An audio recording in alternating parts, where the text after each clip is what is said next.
Welcome back, everyone, to another episode of the Popcorn Podcast. I'm Tommy, and this is I just practiced this too. Which one is this? This is episode 8 of my solo episodes I do of the show, where I just talk about what's going on in my life, what the podcast has been up to outside of just the recording sessions for the show, and everything in between. But this week's episode is going to be a Letterboxd breakdown of what I've been watching recently, and then just talk about, again, what's been going on in my life specifically, and then what me and Ryan have been up to behind the scenes of the show. So starting off with what we've been up to is, if you couldn't tell, we've been doing a lot of interviews more recently, a lot less of just the sit-down episodes, and I do promise those episodes are going to continue. We are going to continue doing just me and Ryan talking, what got the show to where it is. That will never change. We will always do our one-on-one movie reviews, just sit down, talk, have a good time, laugh. Just we're trying as hard as we can to continue to show that we are just more than two friends that are just sitting down giving their opinions. We actually do know what we're talking about a little bit, and that we want to work in this industry. This isn't a short-term thing. This is something I know me and Ryan talked about before. We want to do for the rest of our lives is make film, continue working in film, and everything in between. Getting to interview these guests is just a way for us to network and continue to talk. And yeah, gives us some credibility with everyone, because just being a small film podcast doesn't really get you the the budgets to make films. It's more getting to do these interviews, which helps us meet more people, helps us grow our network, lets us get to talk to agents and everything else. So yeah, we've been doing interviews. I had Mika Abdallah, Malcolm Goodwin. We just had Ernie Hudson on, which was really cool. We've talked to Danny DeRito in the past, Nate Lip, Jake Bradbury, Emmy-nominated producers on different projects. And yeah, anyone in between, William Spencer, Raiders, friends of ours that do another film podcast, International Spider-Man. We've talked to a lot of great people, and we continue to love doing the show, and we love getting to meet all these different people. We love getting to interact with you guys who want to sit down and want to DM us and give us your opinions on things, which makes our day that you guys care enough to want to reach out and talk about movies with us. But yeah, some cool news. Our short film is coming out in 2 weeks now? Yeah, drop in 2 weeks, which we're very excited for, The Weight We Carry. And it will drop on YouTube, Instagram, TikTok, anywhere you can find videos. You're going to find this. It's something very special to me. I've talked about it. I'm not going to bore you guys with the details of why the movie was made, why we decided to make that. But yeah, it comes out in 2 weeks. We're very excited. I'm very excited. I'm also very nervous for people to finally see something that was so personal to me and to Ryan. What else? Oh, something really cool that's moving forward finally that I've been working on, but I wasn't sure if I was ever going to get the chance to actually do it. And it seems like I am going to actually get the opportunity. I'm going to be directing my own short film, and Ryan, again, is working on this with me. But this is my project that Ryan is one of the writers on with me. But this is my project to direct. It's something I've been working on and I've been wanting to make. And after the little circuit with the short film and film festivals, I think we've gotten enough quote unquote credibility that I think I can do this one. So we are, I have a short film called Alone that I've been working on. It's more in it's still in pre-production at this point. We're still working on the script, the storyboard. First draft of the storyboard is complete. I have what the synopsis is. I have the ideas. I have the shots planned out. I have something right here. Excuse me. But yeah, it's something super exciting that I took a lot of inspiration from a lot of other projects to make this one, but I want to blend different genres, subgenres of horror into this, because it is going to be a horror short film. Very minimal dialogue. It is very much the character itself is the environment. It's the house. Is a character in itself. Lighting is a character in itself. Sounds are characters. It's it's about a home intruder incident in a house, and I don't know if it's going to be a guy or a girl who owns the house, but they're gonna have someone break into the house, and that's all I really want to say so far. But there's a lot of cool shots that we've been planning out, and we're going to be doing some test footage for it, make sure that we can get all the shots done the way I want the shots to look. Because not that the crew that we worked with on the last short film wasn't great, and I was very happy to work with them. It very much at certain points felt like it wasn't Ryan and I's movie. It felt like it was their movie, and me and Ryan had just worked on it. But this one is very much my film that I'm going to direct, and I have very specific ideas. There's certain shots I know that need to be in the project. And yeah, I'm very excited to make this. I think it's going to be creepy because I've had this thought. It's because it's dreams I've had, it's thoughts I've had being home alone, and all these different kind of things. So yeah, it's going to be really fun. I think I'm going to vlog a lot more of this one. I'm going to talk about it a lot more when we go into writing. I'll start taking pictures behind the scenes of the writers' rooms that we're working on, because it's me, Ryan, and our buddy Ian. We've all wanted to make this horror project. So the writing process, I think, is going to be a lot of fun for us to get to just work together and plan something out that I think is going to be really, really fun. And it's not going to be very long. It's going to be another short, very micro-budgeted short. But yeah, I'll eventually put out a crowdfund, GoFundMe, and all that kind of stuff. Hopefully, we can get some money, maybe enough that we can sell it somewhere, ship it somewhere that more people can see it than just on YouTube and Spotify. Not Spotify, TikTok, Instagram. But yeah, as of right now, the working title is Alone. It's probably going to change like they always do. But yeah, I'm very excited to move forward with this project. We've been looking into crews that we're going to work with. And yeah, there's only 3 characters in the entire thing, so I think it's going to be really cool. And I'm very excited to start working on it. I think we have a writer's room, not today. Today is the 9th, just so everyone knows. It's the 11th. We're going to work on it a little bit. We're going to a little bit of a writer's room for it. We're very excited. And yeah, and of course, I said I'm going to give updates. I'm going to be a lot more all over social media about this one, actually posting about it, talking about it, and trying to get the word out there as much as possible. But moving on from personal life, going into why we actually do the shows is to talk about movies. And just want to talk a little bit about my Letterboxd, what I've been watching recently. I've went down a little bit of a rabbit hole of horror. I don't think I reviewed my most recent. I did not. Hold on. Nope, wrong one. Well, the first thing I watched, I'm going to repeat one that I talked about last time, but we'll get to that when I get there. Ghostbusters Frozen Empire. Me and Ryan watched it before we talked to Ernie, because we had to, of course, watch it. And I thought this was one of those movies that it's not bad, but you also were wondering why it had to get made. It didn't seem like people wanted to be there sometimes. It was very much they were phoning in the performances, phoning in the direction, phoning in the visual effects. It didn't feel like it had the same amount of love that Afterlife has, and the first one has, and even the second one, which I know a lot of people don't love, but I do. It felt like it just doesn't have the love that those ones had. But yeah, it wasn't a horrible movie. I think it was probably like a 2 stars out of 5 for me. And then just seeing the original gang come all back together and be Ghostbusters together gave it a whole star up. So it went up to 3 stars. So I had it at 3 out of 5, which not great, but it's definitely not a bad movie. If you like Ghostbusters, you're gonna like it. The final hour, I think people who love the franchise will really be happy again with what they do. Moving forward with that is something I'm seeing again tonight, because Ryan hasn't seen it yet, so I'm going to watch it with Ryan this time. And this is Godzilla and Kong, the New Empire.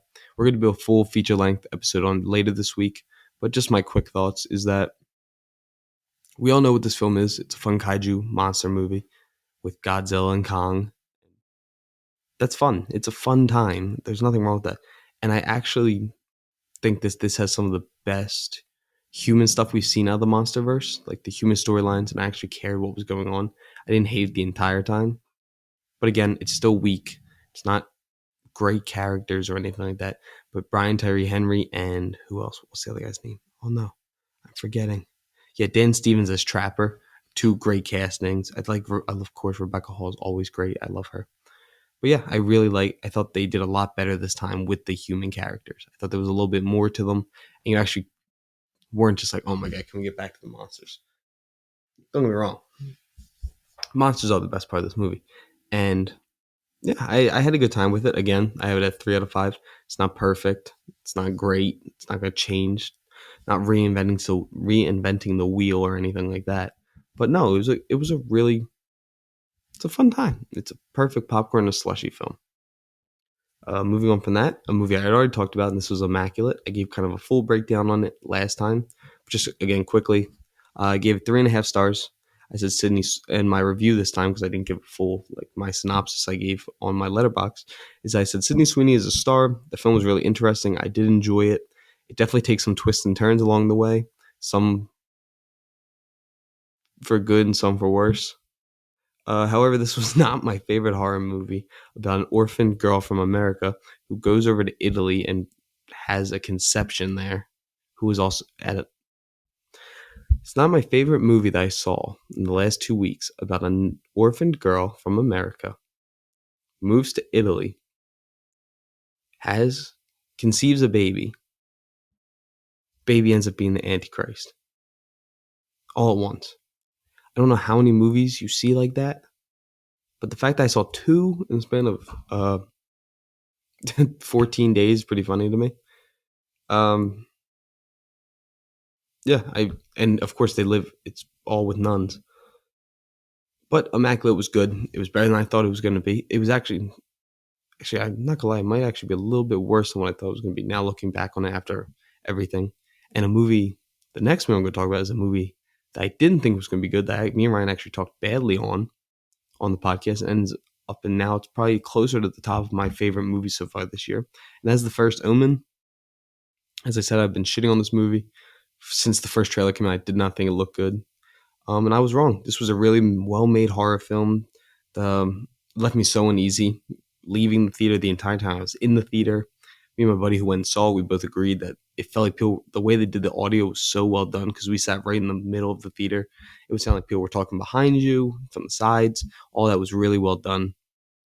It had great tension and scares along the way. It didn't over the top with jump scares, but did enough that you didn't feel like, oh, here comes another jump scare. The jump scares have worked because they're effective and they were actually well done. They built up the tension. Nell Tiger Free was fantastic as the lead Margaret. I think the only negative I have for the entire movie, of course, like every time I watch a horror movie, sometimes they show something that they didn't need to show because it doesn't fit in the budget, but they didn't do it enough that it ruined the movie. Like a lot of like Boogeyman did it badly. Imaginary kind of actually did it pretty well that they didn't force it. But sometimes they overuse a monster or a creature and they just show too much of it when they don't have the budget for it. But yeah, there's that, and then the other small negative is that, of course, this is a prequel to the original horror classic, The Omen. And if you've seen the original Omen, you of course know the outcome of what's going to happen in this one. And so it does have to follow a certain storyline, it has to go a certain way. Unless they're going to redo that, which they weren't. This is just a prequel to the original.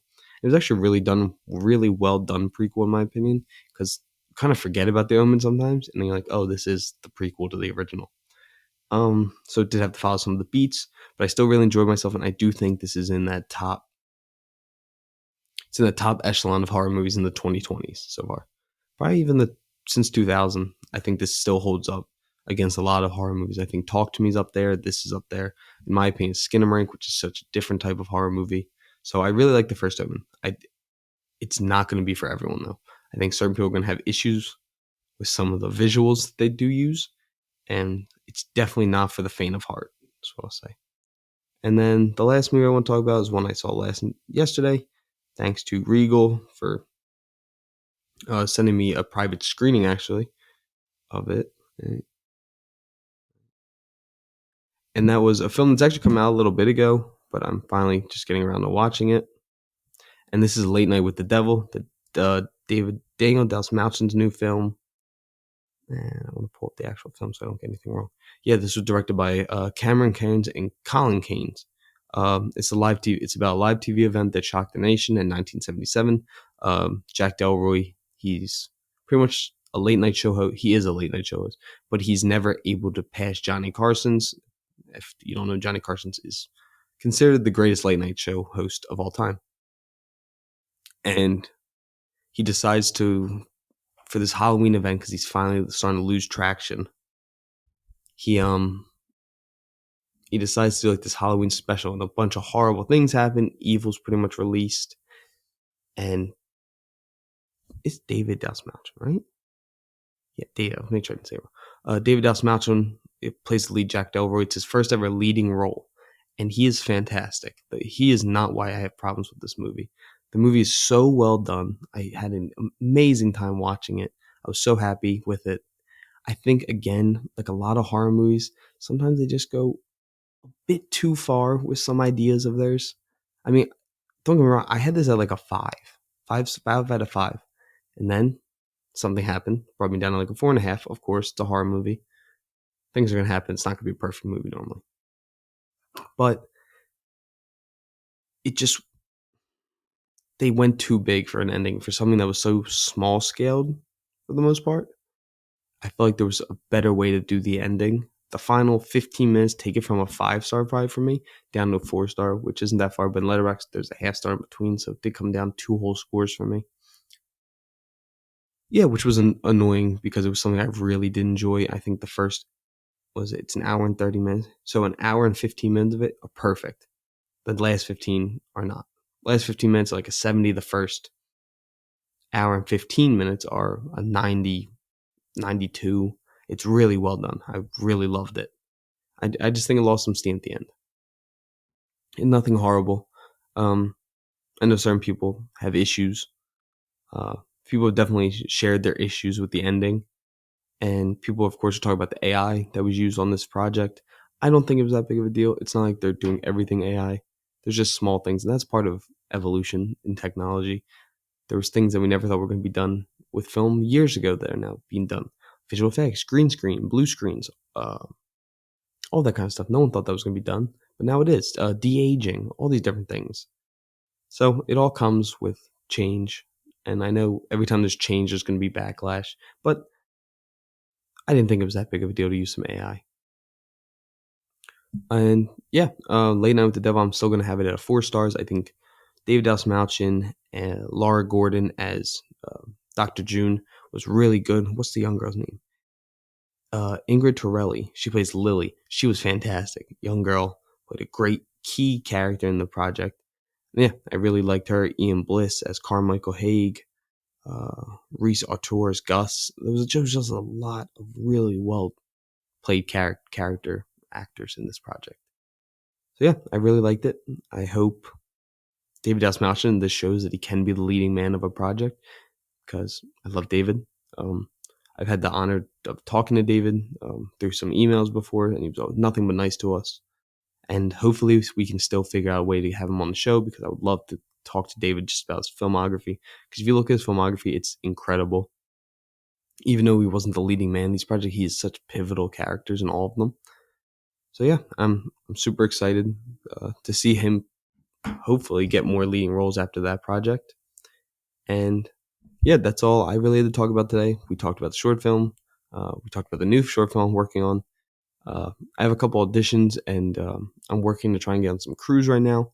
So hopefully, if the podcast keeps doing well, it gives me an opportunity to get my name out there, join other crews, do anything possible. So yeah, it was just a quick little short episode again. That's what the whole Tommy's Corner episodes are about. And yeah, thank you guys so much for tuning in. We will be back later this week to talk about Monkey Man and Godzilla. I think we are talking about Monkey Man. But yeah, I have nothing else to say. Hope you guys enjoy. Make sure to follow us on TikTok, Instagram, YouTube. The Popcorn Podcast is for all of them. And yeah, thank you guys for the continued support. And make sure to follow me on Letterboxd. I think it's just Tommy_Cresta. Just Tommy Cresta. Cresta. Yeah, check me out. Please keep messaging us on Instagram. I love hearing from you guys. _popcorn_podcast or Tommy_Cresta. You can DM me. I'd love to talk to all of you about film and anything else.